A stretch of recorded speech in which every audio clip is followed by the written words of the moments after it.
أنت الحبيب خير الأنام، أنت نور وسلام، علمتنا صبرا جميل، أنت صادق أمين، أخلاقه نبع الهدى وصفاته قدوة لنا. أنت الحبيب خير الأنام، أنت يا محمدا، تسقينا من يديك عند حوض الكوثر، للأمة خليت سنتك الجوهر، صلى عليك الله يا خير العباد، أنت الشفيع يا خاتم الأنبياء أعطيتنا. Alhamdulillah, Mas Azzi Rahim, waktu dan tempat dipersilahkan. A'udzubillahi minasyaitonirrajim. Bismillahirrahmanirrahim. Wa bihi nasta'in. Innahu khairun nasirin wa mu'in. Wa sallallahu ala habibi ilahil alamin. Abil Qasimil Mustafa Muhammad wa ala alihi tayyibin at-tahirin wa ashabihil mayamin al-muntajabin. Amma ba'du, assalamualaikum warahmatullahi wabarakatuh. Waalaikumsalam warahmatullahi wabarakatuh. Tanpa memperpanjang lagi mukadimah, mungkin kita bisa langsung saja masuk kepada kajian yang sudah sama-sama kita insya Allah sepakati, yaitu tafsir dari surat Asy-Syams.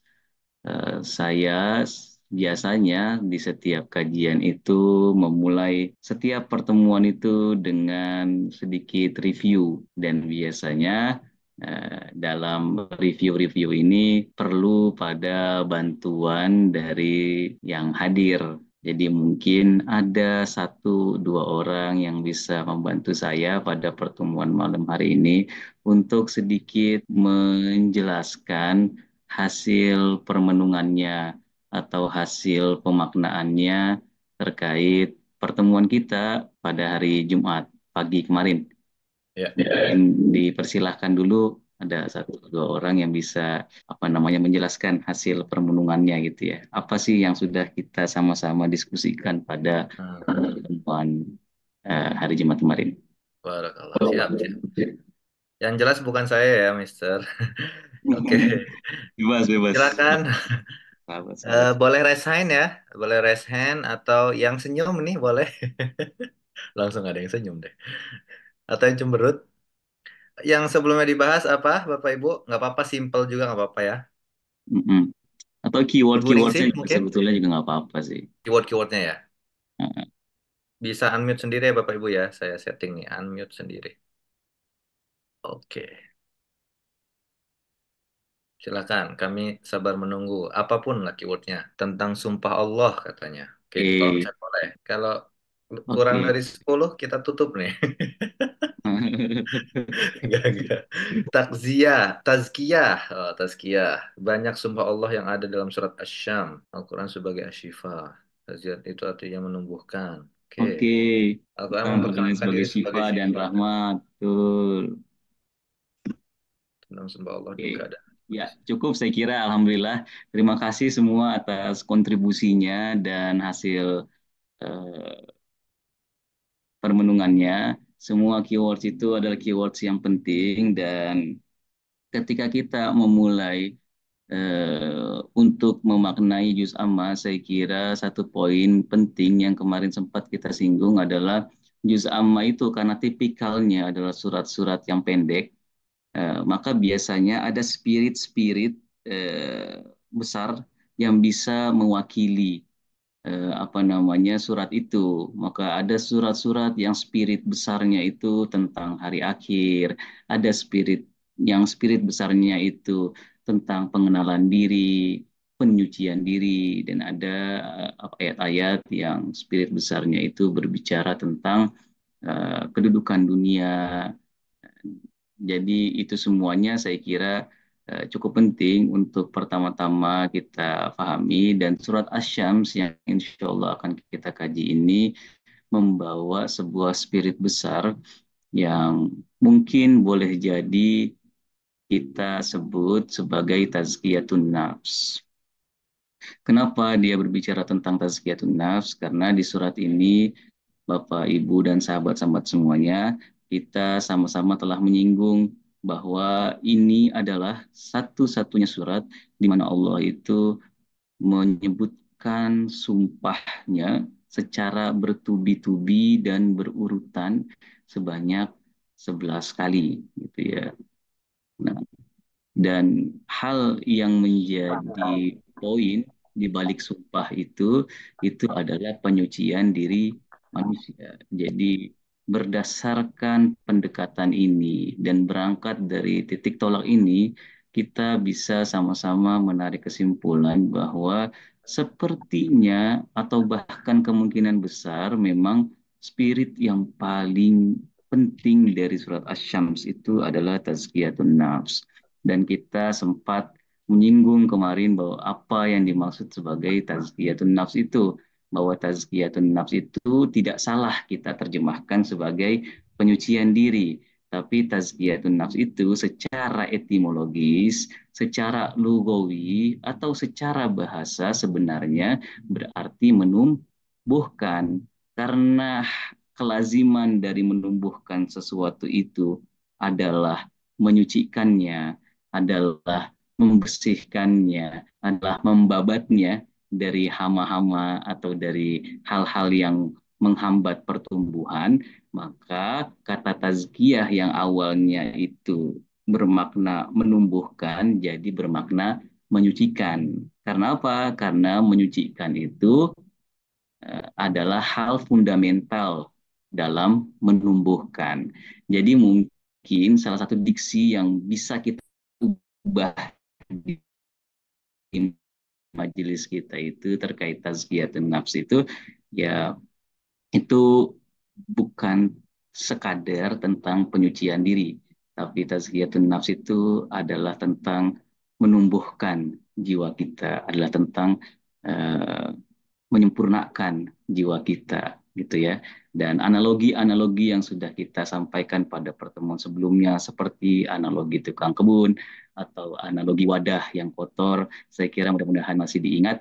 Itu semua menunjukkan betapa ketika kita ingin menumbuhkan sesuatu atau ketika kita ingin mengisi sesuatu, hal pertama yang perlu kita perhatikan itu adalah memantau dan mengawasi bagaimana uh, subjek atau objek yang ingin kita tumbuhkan itu tetap bersih dan tetap memiliki lingkungan yang tepat untuk bertumbuh. Itulah kenapa kemudian Allah Subhanahu wa taala sampai bersumpah 11 kali demi penyucian jiwa ini. Dan kita tahu ya bahwa manusia itu kan memiliki dua dimensi. Ada dimensi lahiriah dan ada dimensi batinnya. Dimensi lahiriahnya itu ya badan, mata, telinga, kulit, dan lima indera juga seluruh anggota tubuh kita. Dan itu biasanya sudah banyak dikaji dalam ilmu kedokteran, fisiologi, dan ilmu-ilmu tentang tubuh manusia yang lainnya gitu ya. Meskipun memang selalu saja ada misteri yang tersimpan, selalu saja ada misteri yang belum terungkap dalam penelitian tentang tubuh manusia yang mungkin jarang dikaji secara mendetail itu adalah dimensi jiwa manusia atau bahkan lebih dalam dari sekadar jiwa itu dimensi rohnya manusia.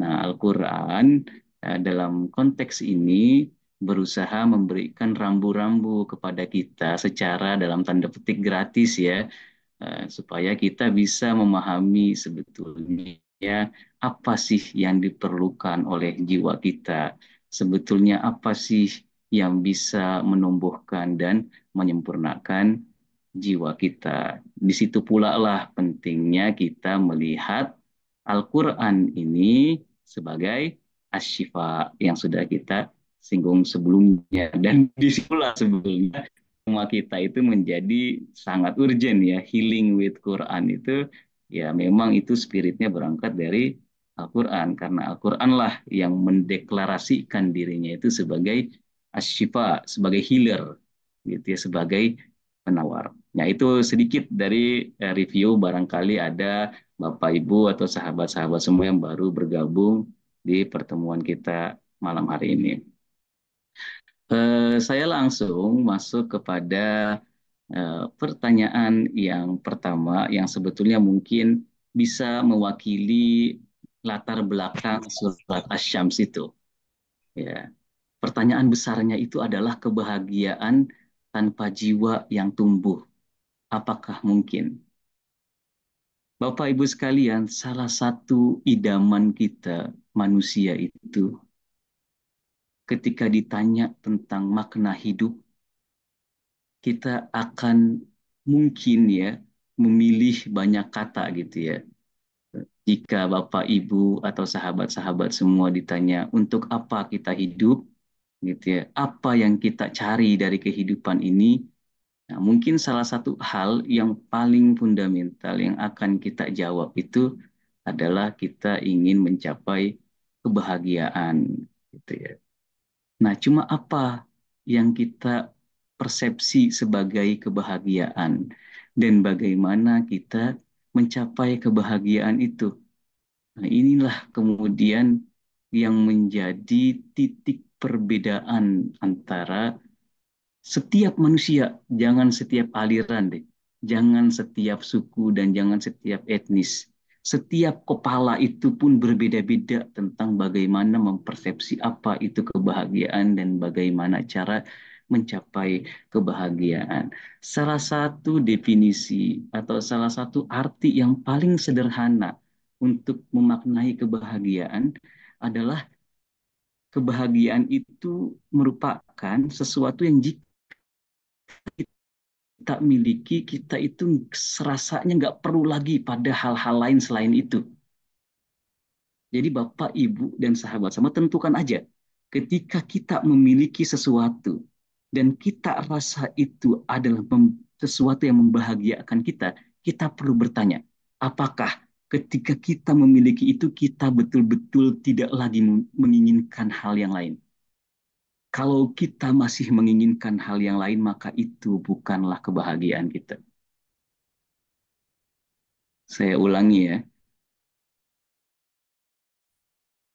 jika kita memiliki sesuatu dan kita merasa kekurangan, maka hal itu bukanlah sesuatu yang membahagiakan kita. Coba kita bikin aja listingnya, gitu ya.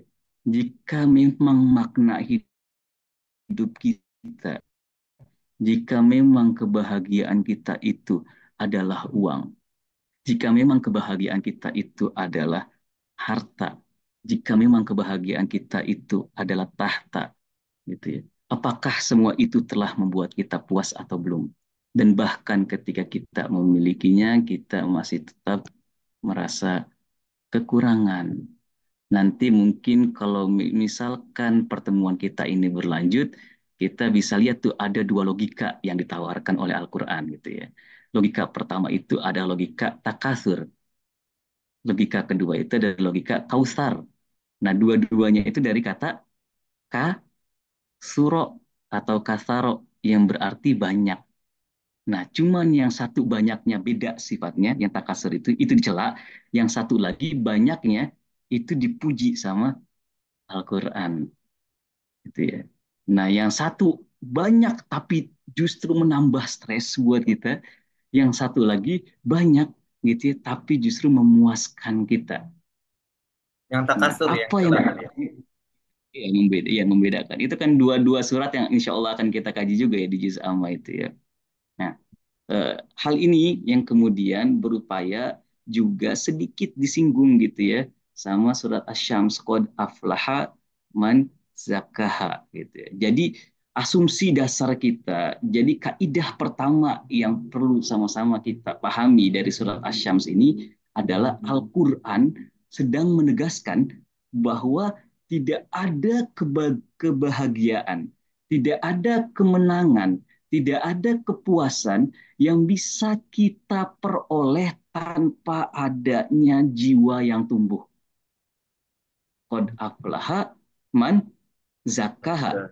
Jadi aflaha itu, al-falah itu, atau ini kan falah ini kan juga panggilan yang selalu kita dengar ya ketika kita mau sholat hayya alal falah gitu ya. Cuma bagaimana kita memperoleh al-falah itu? Bagaimana katakanlah al-falah ini adalah kebahagiaan, kemenangan gitu ya, atau kepuasan. Nah, dalam logika yang digunakan oleh Al-Quran, khususnya surat Asy-Syams itu, kebahagiaan itu benar-benar, sungguh-sungguh, dan tidak diragukan lagi, hanya bisa diperoleh dengan jiwa yang bertumbuh. Gitu ya. Kenapa? Karena di setiap kali Al-Quran menggunakan kata aflaha, selalu diawali dengan kata qad gitu ya. Qad itu artinya sungguh-sungguh, Bapak, Ibu, dan sahabat-sahabat semuanya.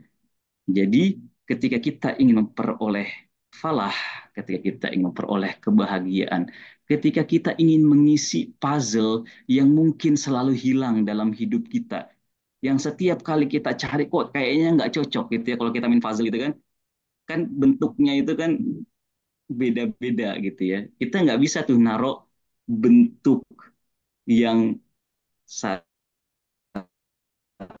di tempat yang lain. Nah, kebahagiaan ini perlu satu bagian, satu puzzle yang hanya bisa diisi oleh puzzle itu. Selain itu nggak akan pernah cocok dan kita nggak akan pernah menemukan ketepatannya.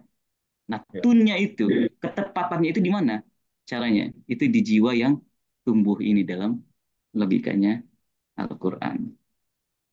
Ya.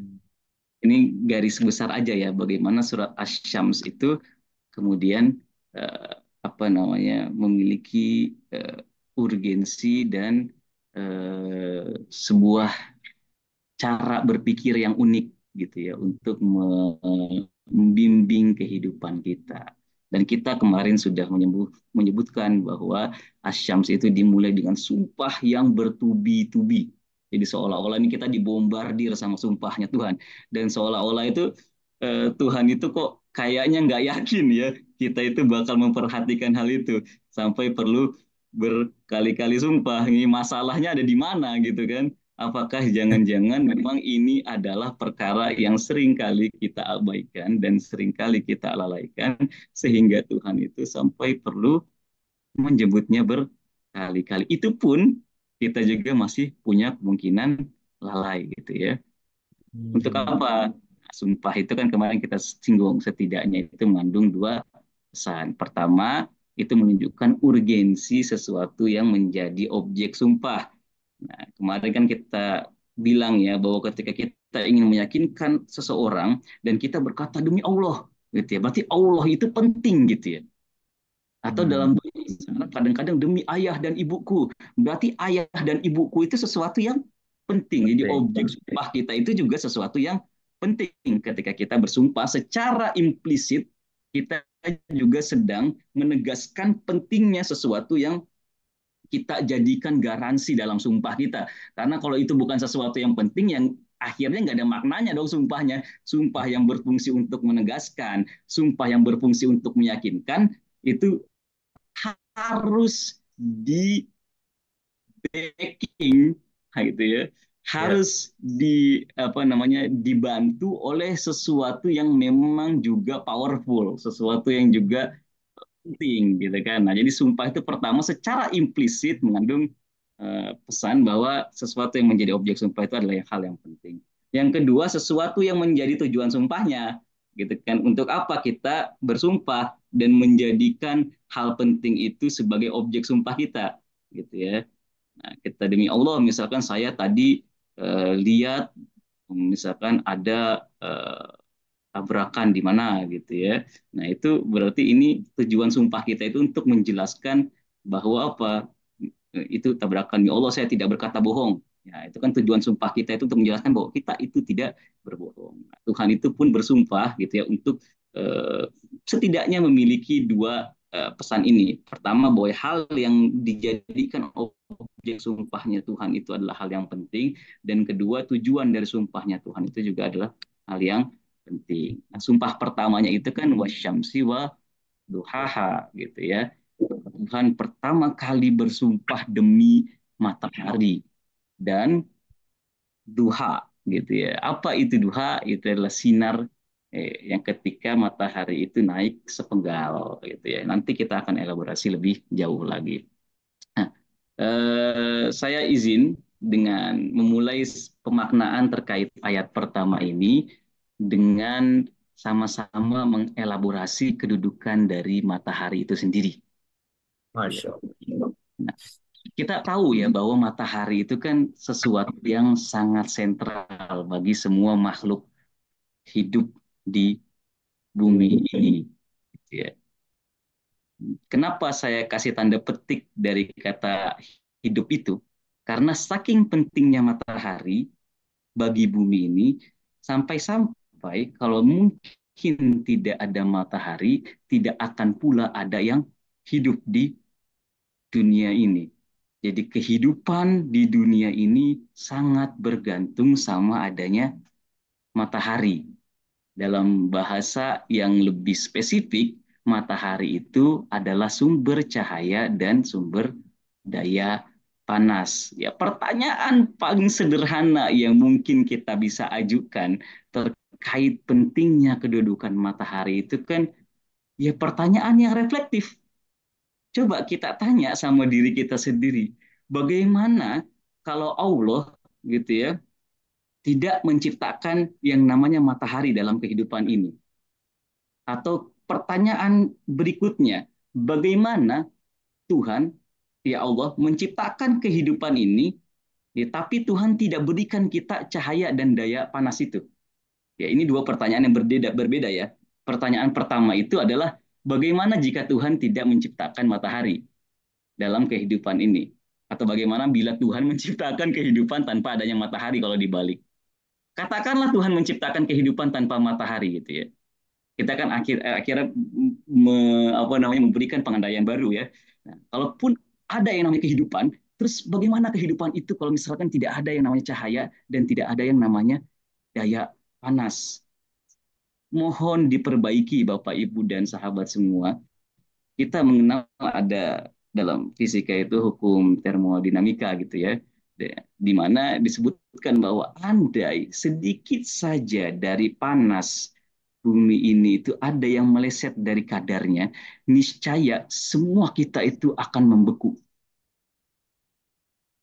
Ulang, Mas. Jadi niscaya kita semua itu akan membeku andai ada sedikit saja dari kadar panas dan kadar cahaya matahari itu yang keluar dari standarnya. Itulah kenapa sekarang menjadi kekhawatiran global gitu kan, pemanasan global, bumi yang semakin tinggi suhunya gitu. Karena semua kita sudah paham bahwa jika matahari ini keluar dari standar pencahayaan dan penyebaran panasnya, maka kehidupan kita pun bakal kolaps gitu. Jadi sepenting itu kedudukannya matahari gitu ya, dan daya panas inilah yang juga menjaga pergerakan dari kehidupan itu. Maka unik ya Bapak Ibu dan teman-teman sekalian, saya nggak tahu unik juga buat Bapak Ibu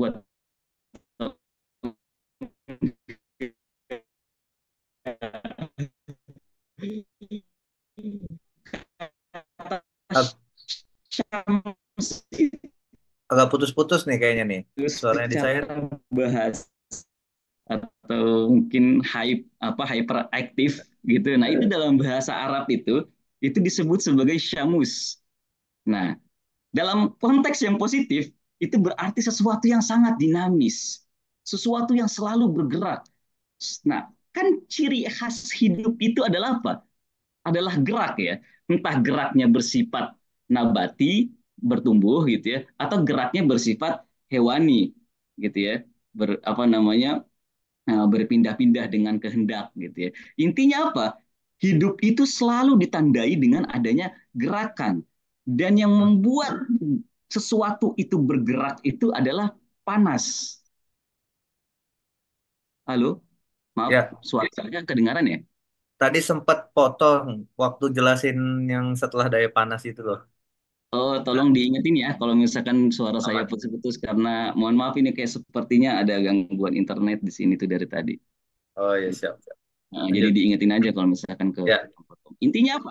Kata syams itu secara bahasa Arab itu artinya itu dinamis, sesuatu yang selalu bergerak. Dan matahari pun disebut syams karena dia membuat segala sesuatu itu jadi bergerak gitu.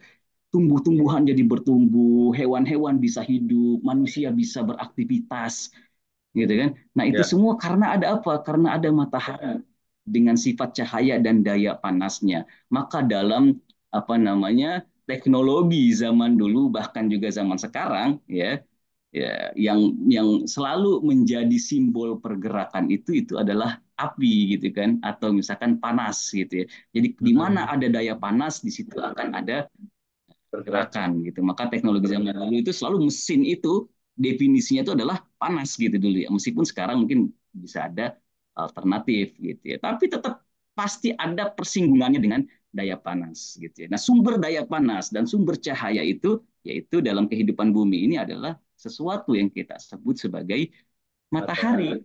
Nah, Tuhan bersumpah dengan sesuatu yang betul-betul mungkin kita lalai gitu ya untuk mensyukurinya gitu kan. Iya, iya. Nah, kita itu pun seperti itu ya. Orang itu ketika saya lupa ya, ketika mati kenapa badannya dingin, gitu kan? Oh, Karena dia kehilangan daya panas itu. Karena dia kehilangan apa namanya asupan energi panas itu. Nah, itu yang akan membuat sesuatu itu menjadi layu, tumbuhan itu menjadi layu, gitu. Hewan itu pun apa namanya, makanya menjaga daya panas itu dalam apa tib atau kedokteran klasik ya di Islam itu penting. Ada cara-caranya gitu. Ada makanan-makanan itu kan yang tabiatnya panas gitu ya. Nah, itu akan menjaga apa namanya stabilitas pergerakan kita. Ya terlepas daripada itu, intinya apa? Tuhan itu ingin menarik perhatian kita pada sumber dari energi panas itu.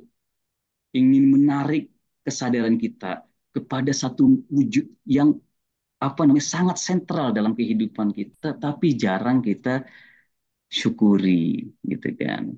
Nah, ini sesuatu di luar diri kita. Pertanyaannya, apa mungkin, gitu ya? Apakah mungkin matahari itu kita persepsi sebagai sesuatu yang ada dalam diri kita? nah gimana tuh? Tolong Matahari ada dibantu nih supaya saya dalam nggak tubuh. terlalu kayak ceramah. Matahari ada dalam tubuh kita. Jadi mikir Ustadz. Matahari di dalam diri kita, bukan persoalan ya, tubuh Oh, dalam di diri. dalam diri kita. Gitu. Dalam diri kita. Ini kan kita bicara tentang matahari dan kedudukannya yang luar biasa, gitu ya. Tapi itu adalah matahari di luar diri kita, gitu ya. Iya. Ya. Dan Tuhan, kita tidak sedang menafikan Tuhan bersumpah demi matahari yang itu. Tapi mungkin nggak Tuhan bersumpah juga nih, tolong digarisbawahi juga dengan matahari yang ada dalam diri kita. Hmm. Kalau memang ada matahari dalam diri kita, apa matahari itu Ada yang yang jawab menjaga kehidupan kita? an-nafs tuh, an-nafs, cahaya kah, energi atau semangat mungkin, nur, ruh, ruh, hati, Ya, ya, betul, nur ilahi. betul ya bagus. Nah, terima kasih Gimana? responnya, terima kasih juga apa namanya jawabannya. Jadi dalam logika apa namanya literatur lah lebih tepatnya mungkin ya dalam literatur Islam khususnya literatur-literatur yang lebih esoterik. Apa itu esoterik yang lebih apa namanya memperhatikan dimensi kebatinan tanpa mengabaikan dimensi lahiriah atau dimensi zahiriah ya tentunya.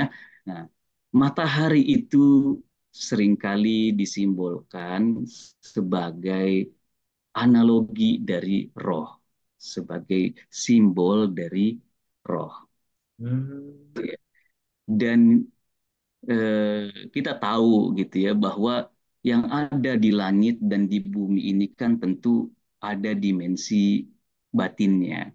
Makanya ketika Nabi Ibrahim itu sudah mencapai makom yang sangat tinggi, baru kemudian tandanya apa? Ada yang bisa bantu saya nggak? Apa tanda gitu kan? Salah satu tanda lah, tandanya sebetulnya ada banyak. Ya, salah Ya, satu tanda ketika Nabi Ibrahim itu mencapai makomnya yang tinggi gitu. salah satu tanda Nabi Ibrahim Jadi mencapai kan Nabi apa? Ibrahim itu kan nabi, terus jadi khalil, terus jadi imaman kan dalam bahasanya Al-Qur'an gitu kan. Ya, Nah, ketika beliau itu apa namanya meminta sama Tuhan gitu ya untuk diyakinkan hatinya gitu ya. Nah, Tuhan itu bilang apa sama dia? Tuhan Nah, itu bilang apa? bentuk-bentuk ini ya, itu bentuk-bentuk mungkin kemujizatan yang dimiliki oleh Nabi Ibrahim gitu ya ketika beliau itu misalkan dilempar oleh Namrud gitu ya dan tidak terbakar dan apinya bahkan menjadi dingin gitu ya, unibar dan wassalaman, menghasilkan anaknya, mengikhlaskan anaknya untuk disembelih. Ya ini semua kemujizan-kemujizan yang umum kita kenal mungkin ya. Tapi Ya. uniknya bahasa Al-Qur'an itu tidak dianggap sebagai apa namanya tanda kemuliaan. Meskipun itu besar juga ya. Itu tanda Ya. kenabian. Tapi tanda kemuliaan Nabi Ibrahim itu dimulai ketika Allah berfirman wa nuri Ibrahim malakutas samawati wal ard. Malakutas samawati. Dan kami perlihatkan kepada Ibrahim malakutnya samawat dan ard. Apa kira-kira yang bisa kita pahami dari kata malakutnya samawat dan ard itu? Bahwa bumi dan langit itu memiliki, langit pun dalam bentuk jamak ya, samawat, jamak apa langit-langit gitu ya. Itu memiliki dimensi malakut, memiliki dimensi batin gitu ya. Ada yang bertanya surat ya. Suratnya kalau saya tidak salah ingat ini mohon maaf ya. Sepertinya surat Al-An'am ayat berapa ya? 70-an. 74 atau 74 atau 75 kalau saya nggak salah. Bentar ya saya. 75. Al-An'am surat Al-An'am ayat ke-75 gitu ya.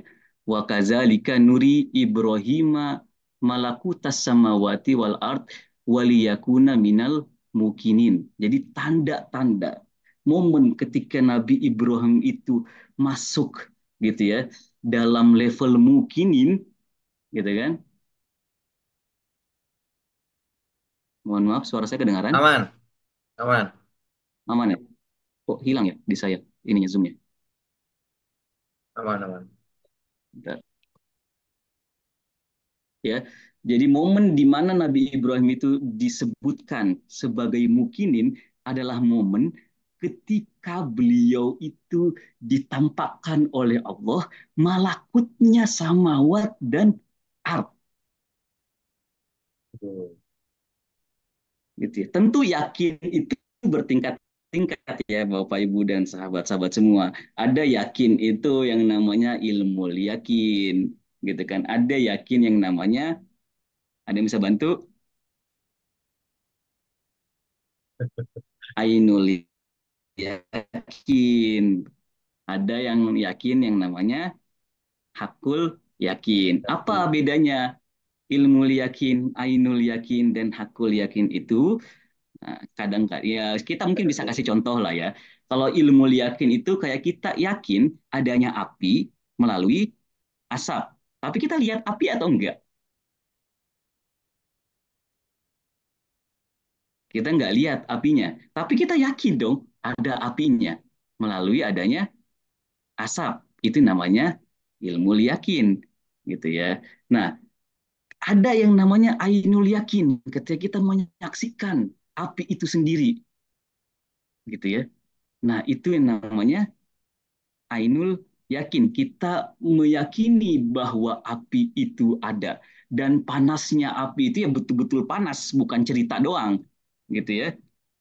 Nah, itu namanya ainul yakin tuh. Kita betul-betul menyaksikan adanya api itu dan panasnya api itu. Nah, kadang-kadang lebih dalam dari itu. Tingkatnya adalah hakul yakin, gitu kan. Ketika kita itu betul-betul menjadi api dan kita betul-betul menjadi panasnya api itu. Yang dalam istilah hadis qudsi itu, kalau Tuhan sudah cinta sama hambanya, Tuhanlah yang akan menjadi matanya, Tuhanlah yang akan menjadi lisannya, Tuhanlah yang akan menjadi tangannya. Masya Allah. Gitu, itu namanya tingkatan akul yakin. Nah, Nabi Ibrahim itu ada di mana, gitu ya? Nah, tentu bukan di tataran ilmu yakin, gitu ya. Sebagian berpandangan ada di tahapan ainul yakin, sebagian berbicara tentang tahapan hakul yakin. Intinya, Nabi Ibrahim ketika disebut sebagai mukinin, orang-orang yang yakin, gitu ya, Nabi Ibrahim itu menjadi orang yang yakin karena beliau itu melihat malakutnya.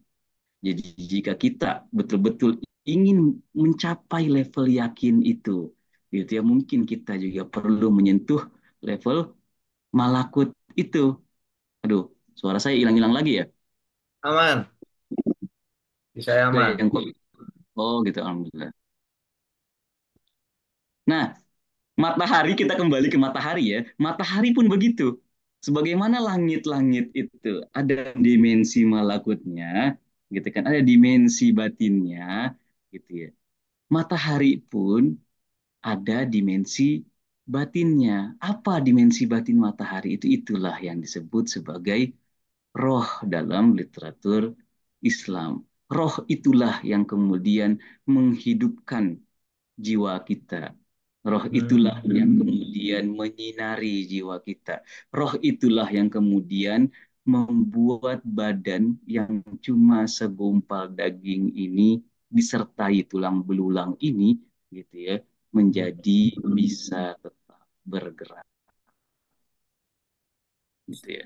Itulah yang disebut dengan apa namanya matahari dalam jiwa kita. Dan Tuhan itu ketika bersumpah, boleh jadi Tuhan bersumpah ke semua jenis matahari.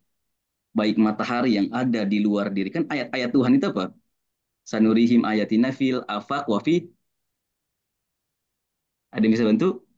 Anfusihim, gitu ya. Jadi Tuhan menunjukkan ayat-ayatnya itu di afaq, itu apa, di ufuk-ufuk, gitu ya. Yaitu matahari yang ada di luar diri kita. Wa fi anfusihim, gitu kan. Akhirnya gimana? Afala tubsirun kalau saya tidak salah. Jadi kan apakah kalian tidak apa namanya merenunginya, gitu kan. Nah, Tuhan itu ketika bersumpah dengan matahari, sebagaimana matahari itu sesentral itu, maka Tuhan juga mungkin bersumpah atas matahari yang ada dalam jiwa kita, dan itu pun perannya sangat sentral. Itu adalah roh. Roh itulah yang kemudian saking sentralnya ketika dalam Al-Quran disebutkan yas'alunaka anir ruh kulir ruh min amri robbi, gitu kan, ya saking sentralnya dan saking tingginya kedudukan roh itu sampai Tuhan itu bilang mungkin kita tidak pernah akan bisa menyentuh hakikatnya karena hanya Allah yang tahu apa peran sebenar-benarnya yang dimiliki oleh roh itu, gitu kan. Nah, sebagian mufasir bilang bahwa matahari ini itu menggambarkan momen kiamat, gitu ya. Ini tadi kita anggap sebagai roh ya. Nah, sebagian berjalan lebih jauh lagi gitu ya, bahwa kemungkinan yang dimaksud matahari ini itu adalah kiamat, dan yang dimaksud duha itu adalah waktu ketika para ahlul jannah atau para ahli surga itu memasuki surganya. Gitu. Kenapa matahari disebut sebagai kiamat? Karena pada saat kiamatlah seluruh rahasia itu akan menjadi nampak. Maka salah satu sifat kiamat itu apa, Bapak, Ibu, dan teman-teman sekalian? Yauma tublas saro, gitu ya. Hari ketika seluruh rahasia itu akan dibeberkan, akan menjadi telanjang bulat gitu ya. Yang saking telanjang bulatnya, saking terang benderangnya, hari itu ya firul mar'u min akhi wasohibatihi Bani. ini gitu ya. Jadi yang anak sama bapak, laki-laki sama perempuan itu saling tidak mengenal satu sama lain. Kenapa? Karena itu dimensinya bukan lagi dimensi lahiriah gitu ya. Bahwa seluruh amalan kita itu akan tampak dan akan memiliki perwujudannya di hari kebangkitan nanti. Jika pada hari ketika kita hidup di dunia ini, kita mungkin lahir tanpa pilihan kita, Tuhan memberikan kesempatan kita di dunia untuk melahirkan diri kita dengan kehendak kita sendiri. Hmm. Sekarang kita mungkin tidak menentukan bentuk wajah kita seperti apa, bentuk warna kulit kita seperti apa, gitu ya. Dengan siapa kita dilahirkan, gitu kan? Siapa saja mungkin yang menjadi saudara-saudara kita. Tapi di hari akhir Tuhan betul-betul memberikan kesempatan itu pada kita. Kehidupan di dunia ini adalah kesempatan yang diberikan oleh Tuhan supaya kita memilih perwujudan kita dalam bahasa yang lebih kekinian mungkin memilih avatar kita ya. Oh, Avatar. Memilih avatar kita ketika kita dibangkitkan nanti. Ada yang dibangkitkan itu sebagai mohon maaf hewan gitu kan. Dan bahkan ada yang lebih rendah daripada hewan dan ini adalah logikanya Al-Qur'an sendiri gitu kan. Balahum adol itu dengan sangat tegas gitu ya, memberikan pesan pada kita bahwa kita ini tidak aman sama sekali. Bahwa perwujudan kita ini batinnya itu sama sekali tidak bisa digaransi. Gitu kan. Setiap amalan kita, sekecil apapun itu akan berkontribusi bagi perwujudan diri kita di hari akhir nanti. Dan itu akan kelihatan ketika apa? Ketika matahari kiamat telah terbit. Gitu. Makanya kenapa kata Syams di sini menurut sebagian mufasir itu bisa juga dimaknai sebagai hari kiamat. Sebagaimana kita, ya kan, kadang-kadang ya, kadang-kadang pernah nggak ngalamin masuk ke ruangan, ya kan, dan di ruangan itu bayangkan tidak ada lampu sama sekali, gelap gulita gitu. Kita tuh Ya. kayak nggak tahu apa-apa, betul nggak? Hmm. Kita kayak nggak tahu apa aja yang ada di dalam ruangan itu, betul nggak? Ya, Tapi kita ragu nggak kalau di situ ada sesuatu? yakin. Kita nggak ragu, gitu ya, bahwa di situ ada sesuatu yang kita nggak tahu itu apa. Tapi ketika sekali ceklek aja saklarnya, tiba-tiba semua jadi nampak buat kita. Hmm. Gitu ya. Tiba-tiba setiap amalan kita itu, setiap apa yang ada di setiap sudut itu jadi apa namanya terang benderang buat kita. Nah hari kiamat itu bakal kayak begitu tuh. Jadi yang sekarang ini mungkin nampak gelap buat kita, tapi ketika matahari kiamat itu udah bangkit gitu ya, sudah tegak begitu, semua tuh seolah-olah jadi mudah kita pahami gitu. Semua seolah-olah jadi mudah kita saksikan. Jadi Hmm. jarak antara apa namanya hari kiamat gitu ya dengan apa perwujudan diri kita yang masih tersembunyi itu cuma jarak antara cahaya dan kegelapan. Hmm. Cuma sekarang saklarnya itu belum dipencet aja sama Tuhan gitu. Mataharinya itu aja yang belum terbit. Sesaat ketika matahari itu terbit, semua itu bakal kita lihat dan kita saksikan secara terang benderang Bapak Ibu semuanya. Maka Masya menurut Allah. sebagian pasir gitu ya, wasyamsi waduhaha itu kata asyams di situ itu adalah saklar kiamat. Hmm. Sepenting itu Gitu ya. berarti ya. Ya, sepenting itu gitu ya. Nah, itu sedikit tentang makna asyams itu ya. Sedikit ya sih ya.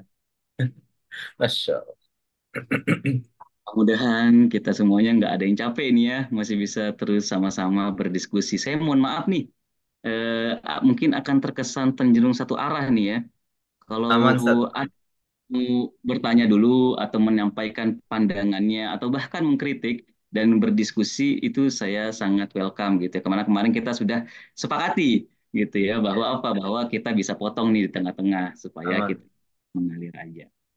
Saya Masya. lanjut gimana nih? Nyimak, Ustaz. Bismillah. Maaf, Dahsyat ini. gitu ya, maaf ya. Nah, sekarang minimal satu ayat nih kita selesai nih di pertemuan malam hari ini. Nah, sekarang waktu duha itu ya. Nah, kata duha ini ya kan kemarin sempat kita singgung sedikit itu adalah momen ketika sinar matahari itu menuju puncak. Jadi kalau kita mau bagi dua gitu ya, matahari kan terbit. Ini kan misalkan matahari menyampai puncaknya. Nah, sudut setengah gitu ya dari apa namanya antara puncak sama matahari terbit itu disebut sebagai momen-momen duha, momen ketika matahari itu perlahan-lahan mulai menyebar kemana-mana sinarnya, gitu ya. Nah, makanya Idul Adha pun itu disebut sebagai Idul Adha karena kan kurban hewannya itu dilakukan eh, di waktu itu. Jadi sebelum matahari itu sampai puncaknya. Maka hewan yang disembelih di waktu itu dalam bahasa Arab disebut sebagai adhiyah.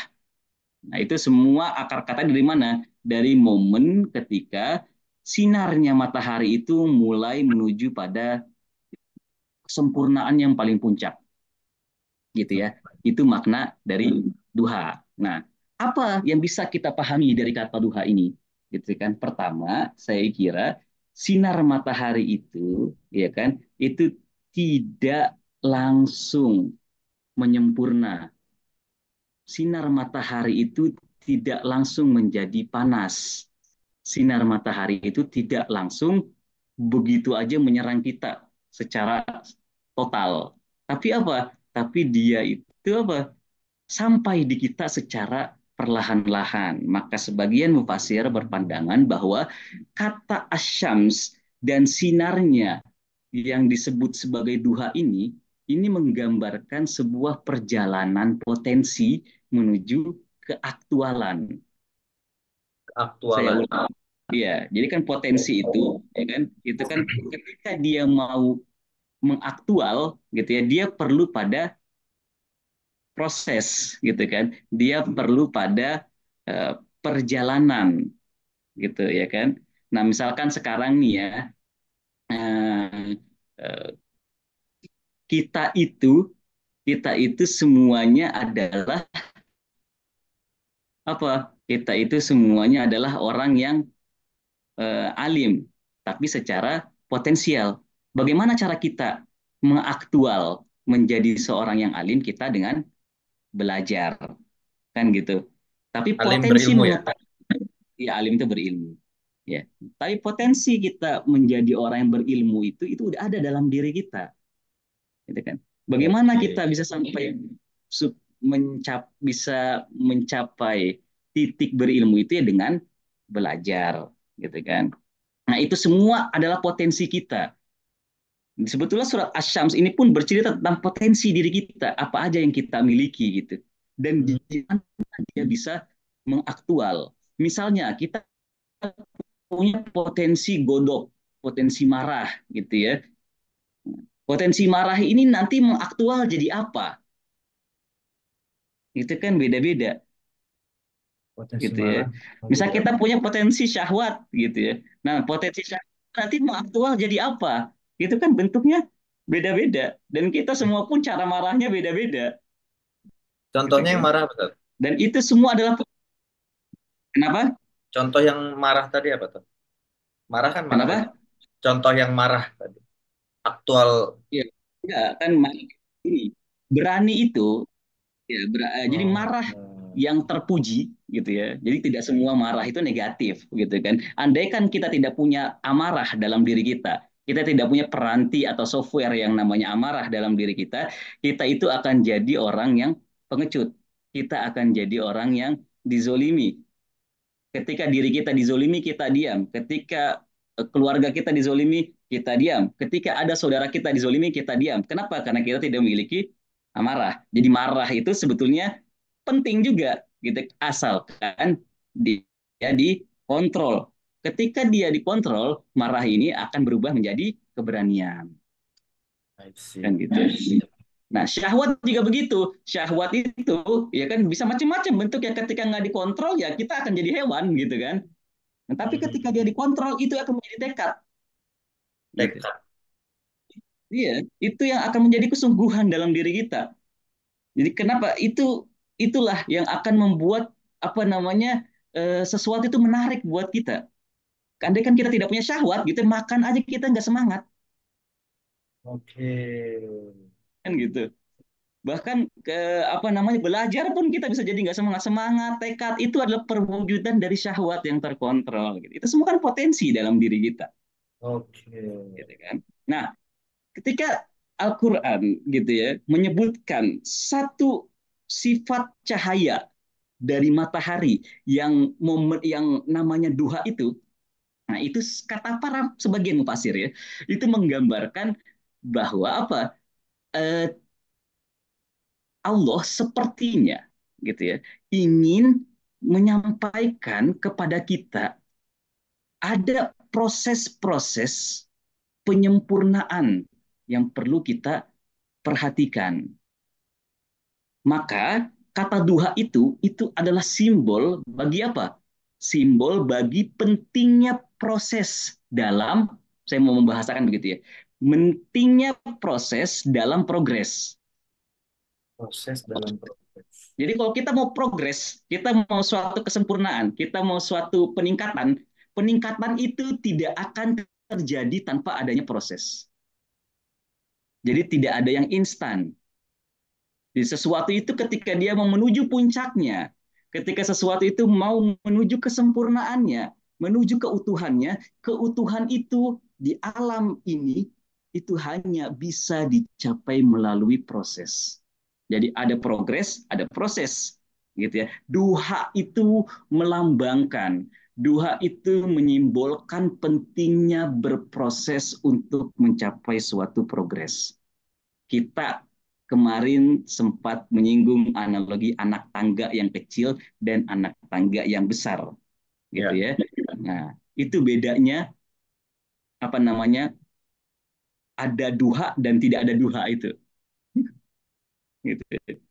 Nah, kita itu tidak akan pernah bisa langsung meminum air dari Air terjun. air terjun, Pak. Bayangkan Bapak Ibu, kemarin kita kasih contoh ya, negara, gitu kan. Apa yang akan terjadi? Hilang dalam hitungan detik itu kita hilang habis. Ya pasti habis gitu kan. Tapi kita buatkan sungai-sungai itu. Itu pentingnya proses. Matahari pun begitu. Ketika dia mau menyinari secara utuh, ketika dia mau menyinari secara sempurna, gitu kan, maka dia perlu pada waktu duha supaya kita itu bisa menyimpan energi matahari itu secara maksimal dan perlahan-lahan. Itu matahari di luar, matahari di dalam pun begitu. Oke. Ini nih. Roh kita itu ketika mau mewujud dalam diri kita, gitu kan, fitrah kita itu ketika mau diijabah panggilannya oleh kita, gitu ya, dia itu perlu pada kanalisasi-kanalisasi, dia perlu pada terowongan-terowongan, ya, dia perlu pada proses-proses itu. Dan itu proses-proses itu yang membuat proses-proses itu nanti yang kita sebut sebagai jiwa. Dan jiwa itu kemudian yang dianalogikan oleh Al-Quran sebagai komar. Komar. Wasyamsi waduhaha wal komari iza, Salah. gitu kan. Nah, komar itulah yang membuat malam hari itu ya, di malam hari itu matahari masih tetap bisa sampai di kita. Komar nih bulan ya. Bulan, ya. Dan jiwa itulah yang membuat kita bahkan di tengah kegelapan, di tengah ketersesatan, gitu ya, itu kita masih bisa memiliki cahaya matahari. Gitu ya. Jadi pantulan roh itu bisa sampai di kita ketika kita memiliki yang namanya jiwa itu. Pantulan matahari bisa sampai di kita di malam hari. Malam hari ini anggaplah momen-momen kegelapan ya, momen-momen keterpurukan, momen-momen ketersesatan gitu ya. Momen-momen ketika kita kejahilan lah lebih tepatnya kan, ketika malam gelap kita kan nggak tahu apa-apa ya. Ya kan? Itu disebut sebagai malam. Nah, ini penting. Nah, malam itu apa namanya? Apa namanya? Perlu kanal tuh supaya mendapatkan cahaya. Nah, kanalnya itulah yang disebut sebagai bulan. Nah, roh juga begitu. Ketika dia mau sampai pada menyentuh kita, gitu kan, menyentuh kita yang sudah tenggelam dalam kemaksiatan, menyentuh kita yang sudah tenggelam dalam kegelapan apa kejahilan, kegelapan kefasikan itu, dan roh itu sebetulnya dia selalu bersinar gitu kan. Cuma masalahnya itu kita yang masih tengkurap gitu ya, sehingga kita tidak bisa tuh seolah-olah apa namanya langsung berhadapan dengan cahaya roh itu. Akhirnya apa? Kita perlu yang namanya jiwa ini. Nah, sebagai nanti kita akan bahas ayat tentang wal qamar itu ya, kan. Nah, intinya apa? Intinya matahari itu ya yang merupakan roh itu ya selalu perlu pada proses supaya dia mencapai progresnya. Itulah yang disebut sebagai ad-duha gitu ya. Duha itu melambangkan adanya proses di balik setiap progres. Maka pertanyaan besarnya, kenapa duha itu jadi penting? Karena bagaimana kalau sinar matahari itu langsung menuju puncaknya. Jadi tiba-tiba habis malam langsung siang gitu. Nggak kuat kita, Pak. Pagi-pagi itu adalah momen ada di apa namanya puncak kesegaran, puncak aktivitas. Kenapa? Karena cahayanya itu belum menguras energi kita. Tapi kalau matahari yang jam 12 itu langsung datang setelah malam, itu kita mungkin ketahanan kita buat bekerja dan beraktivitas itu langsung selesai di jam 7 pagi. Tapi hikmahnya Allah itu menghendaki ada yang namanya duha, supaya apa? Kita itu bisa beraktivitas dan daya tahan kita itu bisa menjadi lebih lama lagi. Gitu ya. Itulah kenapa ada yang namanya duha gitu kan. Maka wasyamsi waduhaha gitu ya. Itu adalah sumpah Tuhan terhadap sesuatu yang ada di luar diri kita dan yang ada di dalam diri kita. Kata asyams itu melambangkan segala gerakan dan aktivitas yang sebetulnya bahkan tidak pernah berhenti untuk bersinar. Hanya saja kita, gitu ya. Saya ulangi, hanya saja kita karena keterbatasan wadah kita. Saya ulangi, karena keterbatasan wadah kita, kita tidak bisa langsung dan terus-menerus berhadapan dengan matahari itu.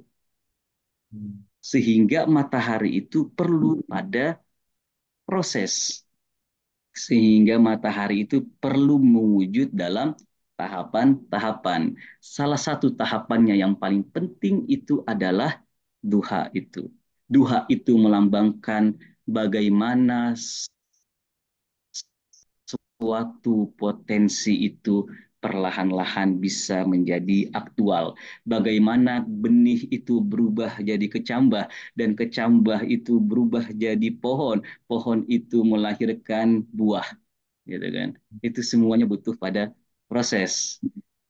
Jadi di dalam diri kita pun mungkin relasinya itu seperti itu. Bahwa di dalam diri kita ada fitrah, ada matahari fitrah yang selalu bersinar, gitu kan. Fitrah. Tapi sejauh mana fitrah ya fitrah ya atau roh lah katakan gitu ya. Ada software utama gitu kan yang Tuhan titipkan dalam diri kita, mungkin seringkali tidak kita rasakan hangatnya, kita tidak bisa rasakan kehadirannya karena memang kita itu apa namanya masih berada di momen fajar itu. Masih bahkan sebelum fajar kita ini masih ada di momen malam, gitu kan. Mari pelan-pelan kita memasuki duha itu. Kita menyambut cahaya duha yang ada di dalam diri kita. Dan kalau spiritnya itu nanti kan bentar lagi udah Idul Adha nih kan. Spiritnya itu adalah apa? Idul Adha, dan Idul Adha itu melazimkan adanya sembelih kurban. Nah, itu sembelih kurban yang lahiriah itu wajib. Tapi kita juga jangan lupa kewajiban untuk menyembelih kurban yang ada dalam diri kita. Jadi untuk menyambut momen duha itu harus ada pengorbanan. Jadi syahwat-syahwat kita itu mesti kita sembelih juga gitu ya. Oh, oh, oh, oh, oh. Ya, saya kira ini ayat pertama yang bisa kita elaborasi terkait apa namanya surat Asy-Syams. Saya punya, kita sekarang jam berapa ya? Saya tuh nggak lihat waktu masalahnya, mohon maaf. Nggak diingetin juga. 20 24 9. 24:09. Oh, Apa? kelewatan ya dari momen diskusinya nanti ya. Oke deh, saya terakhir mungkin mau singgung aja sedikit satu ayat di surat Al-Mu'minun supaya ada cross reference ya, supaya kita bikin perbandingan dengan ayat lain. Betapa Ibu dan sahabat-sahabat semua juga bisa mengkontemplasikan atau merenungi ayat ini. Ini Oke. ayat yang unik yang menggambarkan proses penciptaannya manusia. Di situ Allah Subhanahu wa taala berfirman, "Tsumma khalaqnan nutfah 'alaqatan, fa khalaqnal 'alaqata mudghatan, fa khalaqnal mudghata 'idzaman, fa kasawnal 'idzama lahman, tsumma ansha'nahu khalqan akhar. Fatabarakallahu ahsanul khaliqin." Gitu ya. Perbedaannya tolong di bold kata kholako, kholakana itu ya. Tiba-tiba berubah jadi ansya'na. Apa yang terjadi di situ? Pola. Nutfah, alakoh, mudgoh, izom, dan lahman semua menggunakan kata kholako. Gitu ya. Tapi ketika kholkon akhor itu digunakan kata ansya'na. Gitu ya. Ya ini mungkin nanti kita bahas di pertemuan yang akan datang. Tapi kalau misalkan ada waktunya mungkin bisa kita bahas tipis-tipis lah di pertemuan kali ini.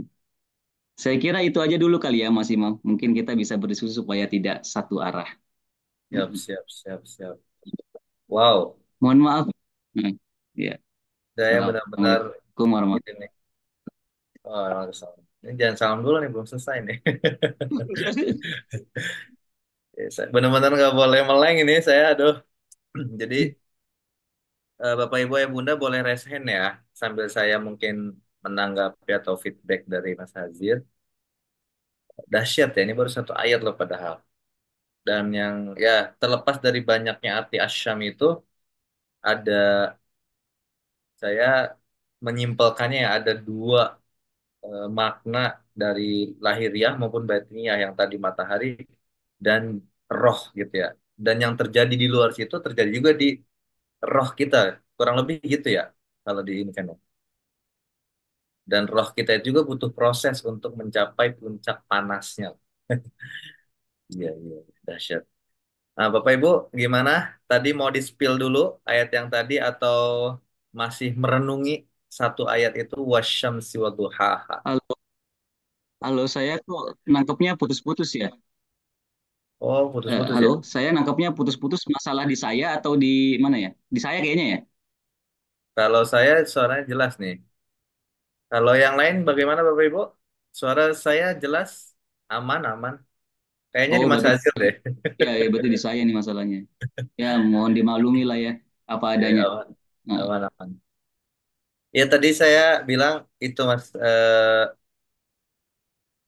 mau spill surat Al-Muminun dulu katanya.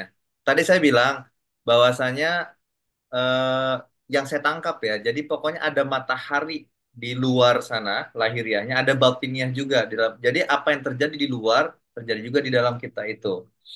Nah, sebenarnya saya ada satu penasaran lah ya, penasaran ini kenapa ngomongin jiwa kita, apa ada apa gitu di akhir nanti ayatnya. Cuman kan itu mungkin nanti pembahasannya. Tapi ada yang juga penasaran, spill dulu ayat yang tadi, start tuh katanya, yang Al-Mu'minun. Ya, saya udah bisa menanggapi gitu. Iya, iya, Bu, silakan.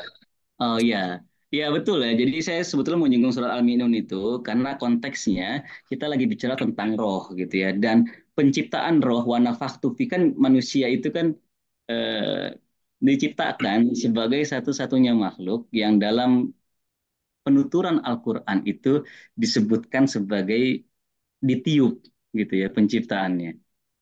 Nah, di TV itu apa? Di ayat mana? Wa nafakhtu fihi min ruhi. Di dalam penciptaan manusia, Tuhan itu meniup sesuatu yang sepertinya lain dari apa namanya versi-versi sebelumnya, Oh, kan gitu. Itu disebut sebagai ruh. Jadi ruh itu adalah dalam bahasa yang lebih modern peranti yang betul-betul berbeda dengan peranti-peranti kita sebelumnya.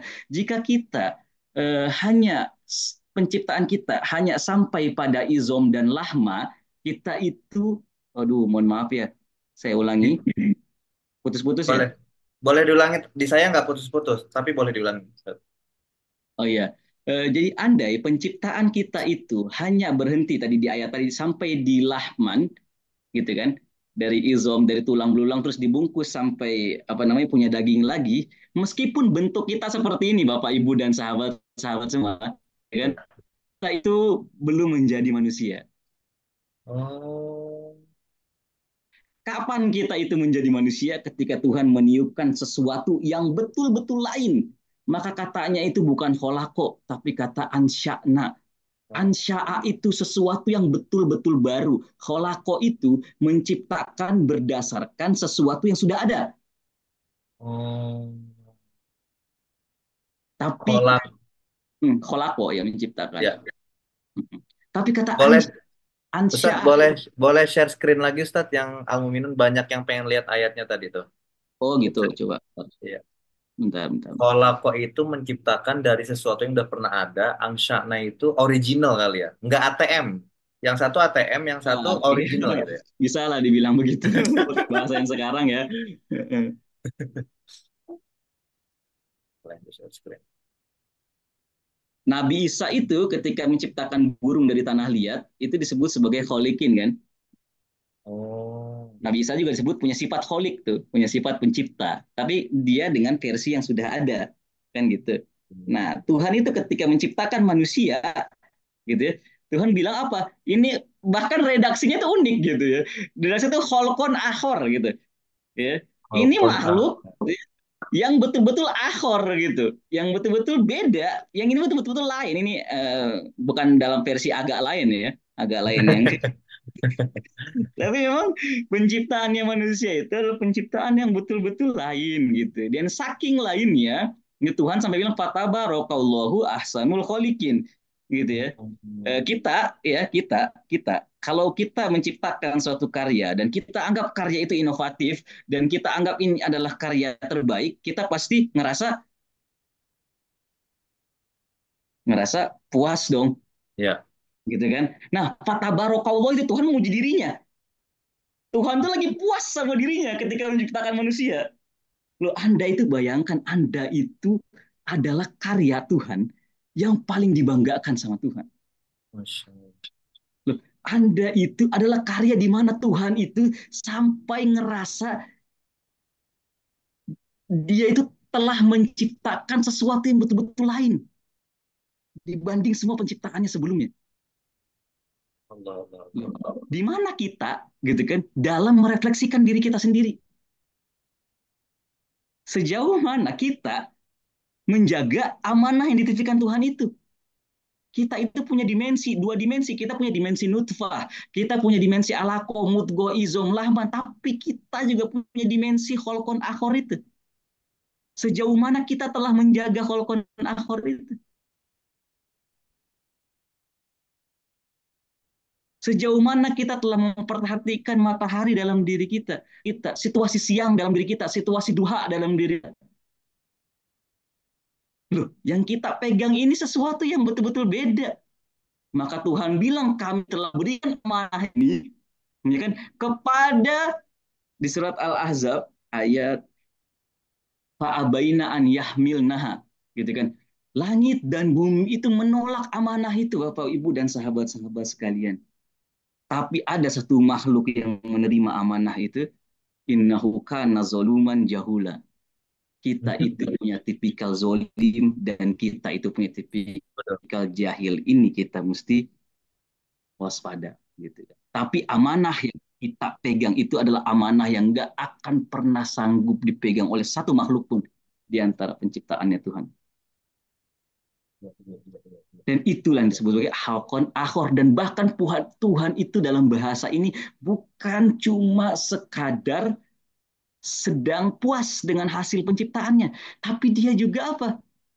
Mempromosikan itu sebagai ahsanul kholikin. Kita itu kan kalau punya karya, kadang-kadang karya itu kita puas ya, tapi kadang-kadang kita bilang karya terbaik saya, berarti itu ada promosi di situ, Masterpiece ya. ya kan? Masterpiece ini. Dan Tuhan sedang mempromosikan kita sebagai ahsanul kholikin. Loh, kita itu punya barcode gitu ya. Dalam bahasa yang sebetulnya agak simplifikasi nih, mohon maaf agak menyederhanakan gitu ya. Tapi kita seolah-olah produk Tuhan yang barcode-nya itu apa? The best gitu. Yang kualitas itu barcode itu premium gitu ya, atau kualitas jasa premium apa sih? Dalam perdagangan sekarang gitu ya. Dan Dan Tuhan itu betul-betul mendeklarasikan itu ketika Dia menciptakan sesuatu yang lain dalam diri kita. Nah, itulah yang dalam sebagian penafsiran ya kan disebut sebagai fitrah. Itulah yang dalam sebagian penafsiran disebut sebagai roh, Oh. gitu ya. Nah, itulah yang membuat manusia itu berbeda dengan segala sesuatu, bahkan malaikat dan juga setan dan bahkan juga makhluk-makhluk yang lainnya gitu ya. Setan itu syahwat tapi tidak punya akal. Kan dalam hadis begitu ya. Malaikat itu adalah akal tapi tidak punya syahwat. Tapi manusia itu adalah makhluk yang punya akal dan punya syahwat. Dan cuma ketika manusia itu ada, Tuhan itu ngerasa bisa memasukkan dua software itu secara sekaligus. Gitu ya. Iya, Kan iya. perkembangan teknologi kan juga kan kurang lebih mungkin seperti itu ya. Kadang ada software-software itu yang kayaknya belum pas ini perantinya buat dimasukin semuanya, digabung kedua-duanya gitu ya. Tapi sampai ada ketemu satu apa wadah yang tepat, akhirnya dua-duanya itu bisa digabung. Nah, itulah yang disebut sebagai manusia. Itulah penggambaran Al-Qur'an tentang penciptaan manusia. Dan andaikan ungkapan para penafsir ini benar, bahwa Tuhan sedang bersumpah bukan cuma dengan matahari, bulan, malam, siang yang ada di luar atau langit dan bumi yang ada di luar diri kita, tapi betul-betul berkenaan dengan apa namanya matahari, bulan, malam, siang, langit dan bumi yang ada dalam diri kita, maka itu bukan sumpah yang sama sekali apa. Kenapa? Karena kalau dalam istilahnya siapa Jalaluddin Rumi itu kan, jangan kira apa kita itu adalah tetesan yang bergabung ke dalam samudra, gitu kan. Tapi kita itu adalah samudra yang mewujud dalam tetesan, gitu. Oh. Jadi kita itu dalam diri kita itu yang dalam bahasa yang agak filosofis disebut sebagai mikrokosmos, makrokosmos. Mhm. Iya, Itu iya. mikrokosmos itu ya itu ada semuanya di dalam diri kita. Iya, iya, iya, iya. Masya Allah. Dahsyat, dahsyat, dahsyat. Sudah jam 9, Bapak Ibu. Ada yang mau bertanya, Bapak Ibu? Ini, ini kayak ini banget ya. Tuhan atau Allah langsung yang mengedifikasi kita ya ke seluruh makhluk ya. Ini ciptaan Hmm, gua yang paling keren nih gitu ya. ya, gitu. Software, akal, dan syahwat ya. Ada yang mau bertanya, Bapak Ibu ya Bunda? Boleh raise hand atau di kolom chat. Betul, ruh itu nafaktu ya betul. Makanya kata kholkon akhornya pun bukan pakai kata kholako ya, tapi kata-kata ansya'a. Sebetulnya itu bahasa-bahasa Al-Quran untuk menegaskan bahwa apa? Bahwa ya memang penciptaan ini lain penciptaannya, maka kata kerjanya pun harus pakai kata kerja yang lain. Oh, iya, iya. Karya terbaik Allah. Amanahnya itu apa ya Ustaz? Nah, amanah ini juga ini ayat penting, nih, ayat amanah ini ya. Ya, tapi itulah nanti penjelasan kita jadi itu mungkin di pertemuan yang lain ya. Tapi secara sederhana kita bisa sebutkan bahwa dalam beberapa tafsir kadang-kadang itu disebut roh, kadang-kadang itu disebut sebagai fitrah. Intinya amanah itu adalah pembeda manusia dengan seluruh makhluk yang lain. Oh, Eh, oke. Ini Ya, Pak. Ya. menumbuhkan kesadaran tanggung jawab ya dalam diri kita ya. Bahwa Mm-mm. kita itu betul-betul memiliki sesuatu yang lain dalam diri kita ini. Dan kita memang punya kapasitas itu. Iya, iya, iya, iya, iya.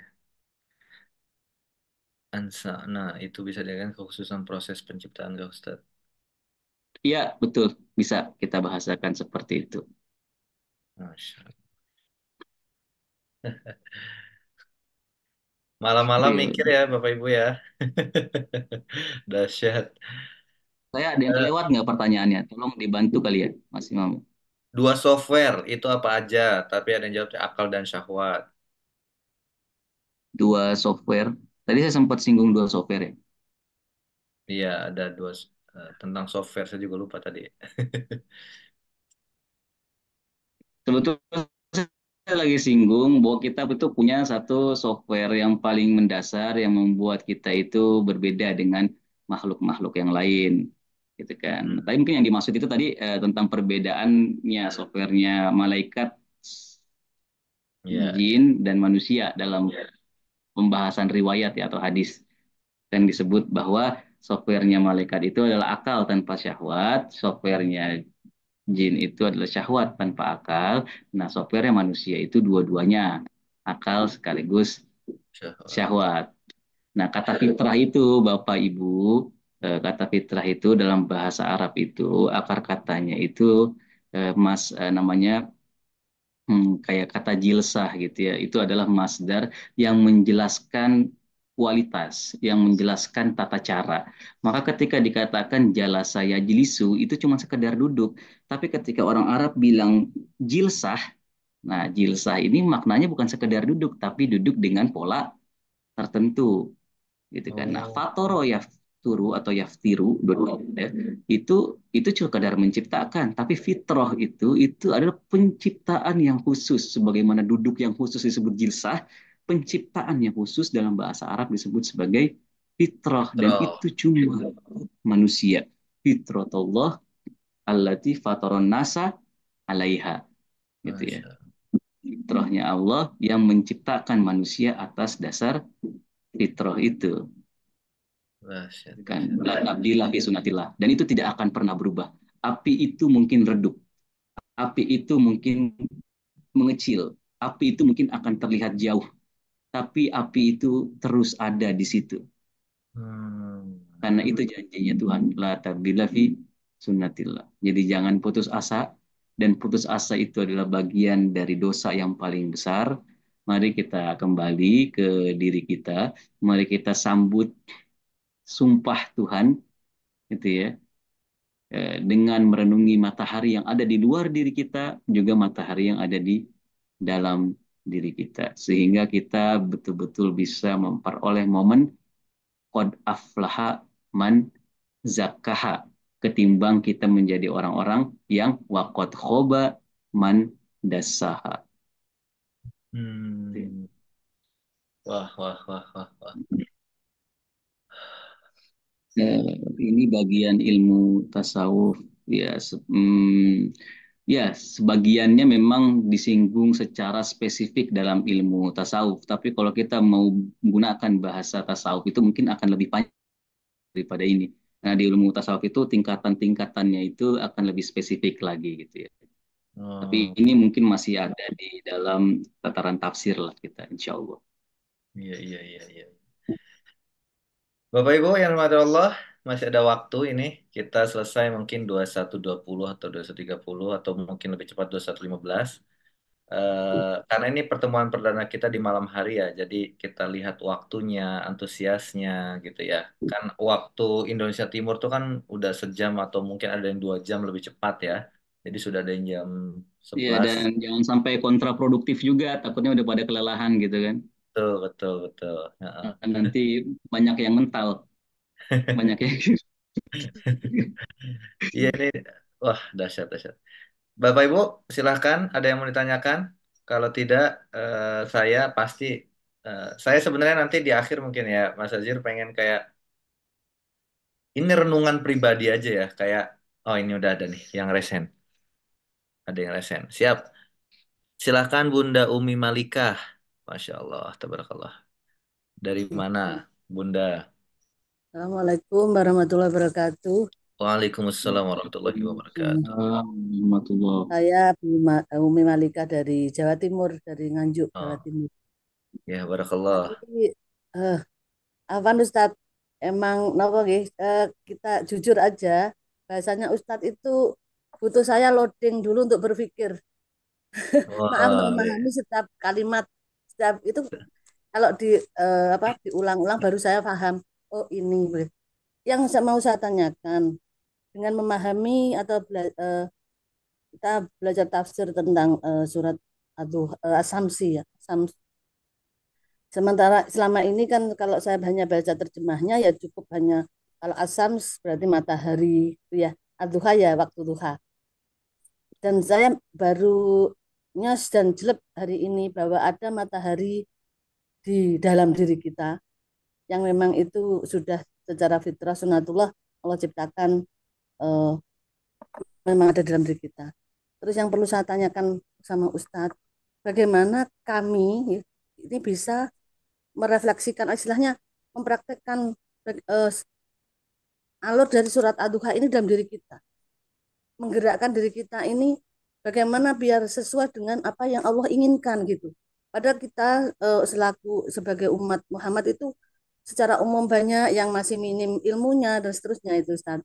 Ini yang tadi dari tadi saya pikir ya Allah ternyata begitu ya, begitu indahnya Al-Qur'an itu, Allah firmankan kepada kami.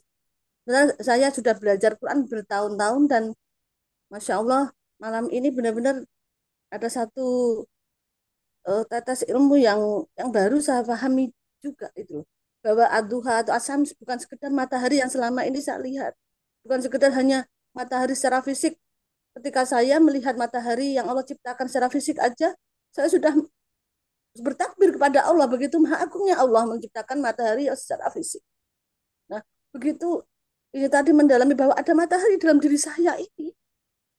Ini yang mungkin saya butuh bimbingan lebih dalam lagi untuk dari Ustadz yang lebih ahli untuk bisa mengantarkan kami dan mungkin banyak bunda-bunda yang lain yang bisa supaya bisa mengambil potensi apa matahari yang ada di diri kita itu harus bagaimana kita mengelolanya seperti apa itu Ustadz. Ini jujur Ya. Ustadz mohon maaf dan saya mungkin mewakili yang hadir di sini ya luar biasa saya mengaturkan jazakallah khairan kasiran ilmunya yang luar biasa. Mungkin seterusnya saya bisa isi komah untuk ikut hadir di majelisnya Ustadz dan majelis yang apa healing Al-Quran ini. Terima kasih. Mungkin kalau terus saya akan berebus milih Ustadz. Apaan? Salah saya Terima kasih Umi malam-malam Malika. jadi nggak ngantuk saya ya Allah gitu. Apaan? Assalamualaikum warahmatullahi wabarakatuh. Mohon penjelasannya Waalaikumsalam Ustadz. warahmatullahi wabarakatuh. Iya, iya, iya. Dahsyat, dahsyat. Monggo, Mas Azir. Eh, Gimana ya memulainya ya? Setelah ya kesannya berat gitu ya, kesannya itu berat. Prinsipnya kan sebetulnya yang kita lakukan, saya harus kembali lagi nih kepada niat kita gitu ya dalam melaksanakan majelis ini, khususnya saya gitu ya, ya mungkin memang sharing gitu ya, sharing tentang hasil-hasil refleksi, hasil-hasil permenungan terhadap ayat-ayatnya Allah Subhanahu Wa Taala. Apakah saya sendiri juga sudah bisa mencapai dari hasil dari refleksi itu wallahu alam ya. Kita nggak ada yang tahu dan bahkan saya sendiri pun tidak tahu kalau boleh jujur gitu ya. Tapi mudah-mudahan dengan adanya majelis ini Allah bisa bimbing kita untuk terus saling mengingatkan dan mengarahkan diri kepada sinarnya gitu ya, kepada cahayanya. Karena memang Allah itu menyebutkan dirinya itu sebagai Allahu nurus samawati wal ard. Kan Allah itu adalah cahaya di atas cahaya, bahkan Allah itu cahaya yang paling tinggi gitu ya. Dan itu semua analoginya matahari Bapak Ibu dan sahabat-sahabat sekalian. Jadi bagaimana kita bisa melihat cahaya itu, bagaimana kita bisa menyadari cahaya itu, dan bagaimana kita bisa bergerak sesuai dengan cahaya itu, ya kan? Ya kan? Melihat itu punya dua unsur yang paling penting. Yang pertama itu mata, yang kedua itu cahaya. Ada mata tapi tidak ada cahaya, nggak ada yang namanya melihat. Ada cahaya, nggak ada yang mata, juga tidak ada yang namanya melihat. Gitu ya. Dua-duanya itu penting, gitu ya. Dan mudah-mudahan Allah Subhanahu Wa Taala dengan pertemuan kita ini bisa memberikan kita mata sehingga kita bisa melihat dengan apa namanya cahayanya itu, gitu kan. Bagaimana kita kemudian bisa memperoleh mata kita? Nah, itulah yang disebut oleh Al-Quran, lahum kulubun la yafqahuna biha, gitu kan. Nah, ada orang ya, di ayat sebelumnya itu kan apa Allah Subhanahu wa taala bercerita tentang orang-orang yang buta dan tuli gitu ya. Dan istilah buta dan tuli dalam Al-Qur'an itu bukan buta tuli fisik gitu ya. Kan gimana ayatnya ada yang bisa bantu mohon maaf saya agak lupa ayatnya. Yang buta dan tuli itu adalah sesuatu yang ada dalam diri mereka gitu ya. Ya, yang berbahaya itu sekarang itu adalah apa? Kita punya hati tapi kita tidak gunakan itu untuk berpikir gitu kan. Kita punya mata tapi kita jadikan mata itu buta dan kita punya telinga batin dan kita jadikan itu tuli. Cara paling pertama gitu ya yang mungkin sama-sama bisa kita tempuh dan ini perjalanan saya ulang-ulang sekali lagi jangan dilewati secara tergesa-gesa. Modelnya itu adalah ikhlas. Gitu. Sekecil apapun ketika itu sudah dilakukan dengan keikhlasan, yang kecil itu akan menjadi kausar tadi. Tapi sebanyak apapun yang kita lakukan, tapi kalau kita tidak sertakan itu dengan keikhlasan, itu akan menjadi takasur. Bang ya. Makanya kausar itu artinya adalah mata air dalam bahasa Arab sebagian. Itu memaknai kausar itu sebagai mata air. Mata air itu kecil tapi mengalir terus. Nah, kalau takasur itu kita banyak, tapi kita ngerasanya sedikit terus. Nah, Iya, yang iya. kita lakukan itu apa supaya kita bisa memaknai cahaya itu? Ya kita jalan satu langkah aja, tapi kita ikhlaskan diri kita gitu, betul-betul untuk mendekatkan diri kepada Allah. Kita mulai bahkan dari langkah yang paling sederhana yaitu tafakur atau muhasabah. Kita lakukan itu di setiap harinya, 15 menit, 10 menit, 5 menit, bahkan 2 menit, atau bahkan nggak nyampe 1 menit. Ketika kita sebelum tidur, Putus Ustaz. Ustaz, Sebelum tidur tadi apa? ya ketika kita sebelum tidur gitu ya, ya kita berikan waktu sama diri kita gitu ya, untuk merenungi apa yang sudah kita lakukan. Gitu. Saya kemarin sempat bilang, yuk sama-sama ya kan kita mulai di tanggal kemarin. Putus Ustaz. kurang Yuk jelas. sama-sama tadi. Oh, masih putus nih Bapak Ibu ya. Ya, Sepertinya sinyalnya. Ah, ada nih. Bisa sih. Halo. Ya udah. Oh, Tadi ini yuk sama sampai yuk sama-sama. kayaknya lagi ujian kesabaran semuanya ini. Mohon maaf ini, internet di sini lagi ada gangguan, mohon maaf ya. Mohon Ya, dimaklumi. Ya enggak, jadi aman-aman. intinya coba kita berikan satu waktu buat diri kita untuk bermuhasabah gitu ya. Ya, Untuk bertafakur. Nah, sebelum tidur gitu ya, kita lihat apa aja yang sudah kita lakukan satu hari ini atau bahkan di masa-masa lampau. Nah, itu akan menciptakan ledakan yang mungkin tidak yang sebelumnya belum pernah kita rasakan dalam kehidupan kita gitu. Ketika ya, kita lakukan itu dengan ikhlas gitu ya. Masya Allah. Ledakan-ledakan kayak begitu, nah itu insya Allah akan membuka banyak pintu buat kita. Jadi jangan berpikir terlalu apa namanya eh, banyak-banyak gitu ya. Jangan berpikir terlalu rumit gitu tentang apa terus yang harus kita lakukan. Yang kita lakukan itu ya sedikit demi sedikit. Yang satu ini dulu saja itu yang kita lakukan. Gitu. Makanya ulama-ulama itu kalau ditanya apa namanya eh, berikan saya nasihat, katanya mereka, ya saya tidak mau berikan kamu nasihat, dipaksa lagi berikan saya nasihat. Nah, ulama itu jawab, saya tidak mau memberikan, sampai 3 kali ditanya, emangnya kamu sudah melaksanakan apa yang diperintahkan Allah sehingga kamu perlu pada perintah saya? Yang diperintahkan Allah aja kamu tidak lakukan, apalagi yang diperintahkan oleh saya.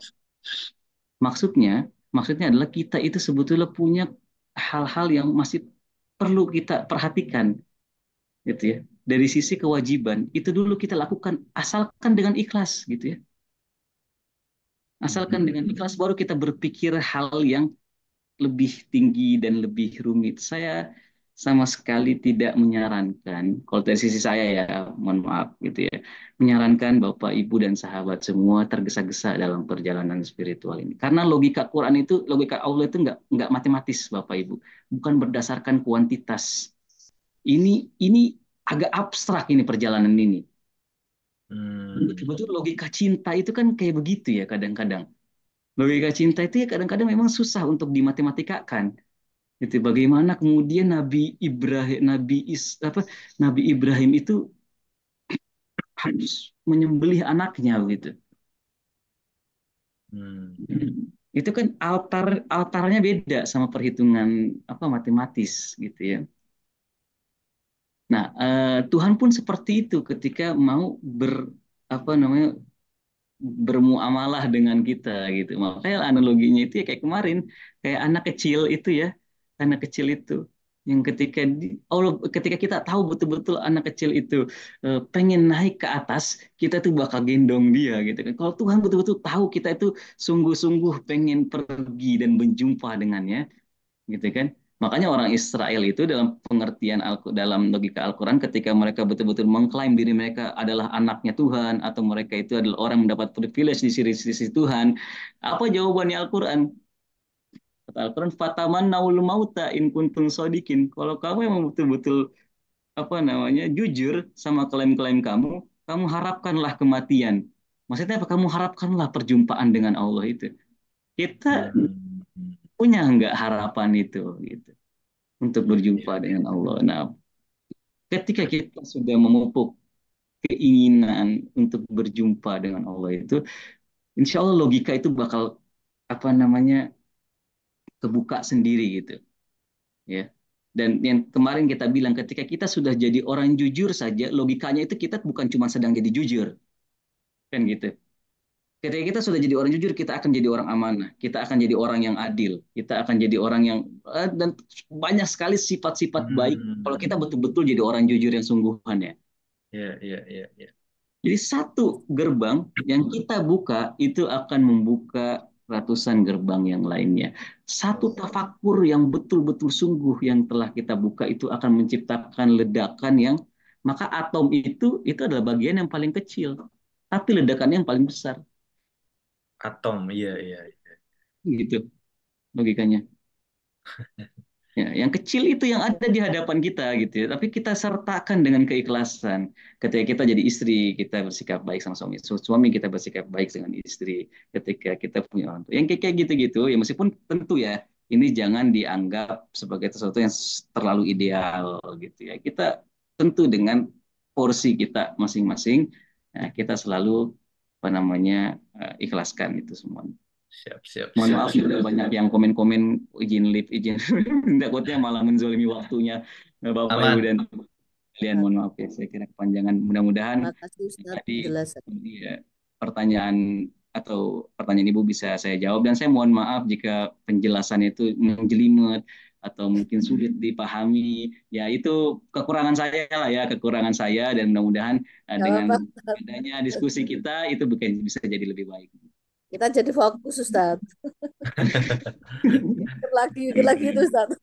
Barakallah. Makasih banyak Mas Azir. Sama-sama. Dan Umi Malika tadi ya. Malika ya, barakallah atas pertanyaannya. Ya, karena juga sudah disampaikan berkali-kali ini proses ya. Proses, sabar, mainnya kualitatif Bapak Ibu. Jadi insya Allah kita akan lanjutkan di pertemuan selanjutnya. Nggak bisa seperti matahari tadi ya, tiba-tiba langsung siang panas gitu ya. Ini kalau ilmu juga nggak mungkin bruk gitu. Jadi alhamdulillah satu ayat tapi secara kualitas dahsyat ya. Dalam itu insya Allah ya kami juga ringan-ringan berat lah ya gitu ya. Jadi satu ayatnya ringan, pembahasannya dahsyat. Jadi alhamdulillah, semua alhamdulillah. Sekali lagi saya ucapkan terima kasih banyak kepada Mas Hazir Rahim. Jazakumullah khairan katsiron. Semuanya saya ucapkan sampai ketemu di pertemuan selanjutnya. Stay tune di grup. Yang belum masuk grup silahkan join di grup Healing Bersama Quran. Saya Imam Syarubani. Mohon maaf kalau ada kesalahan. Mohon maaf kalau ada salah-salah kata ya. Sampai ketemu lagi, mohon doanya. Saya tutup dengan hamdalah, istighfar 3 kali dan doa kafatul majlis. Alhamdulillahirabbil alamin. Astagfirullahaladzim. Subhanakallahumma wa bihamdika asyhadu an la ilaha illa anta astaghfiruka wa atubu ilaik. Wassalamualaikum warahmatullahi wabarakatuh. Warahmatullahi wabarakatuh. Semuanya mohon maaf.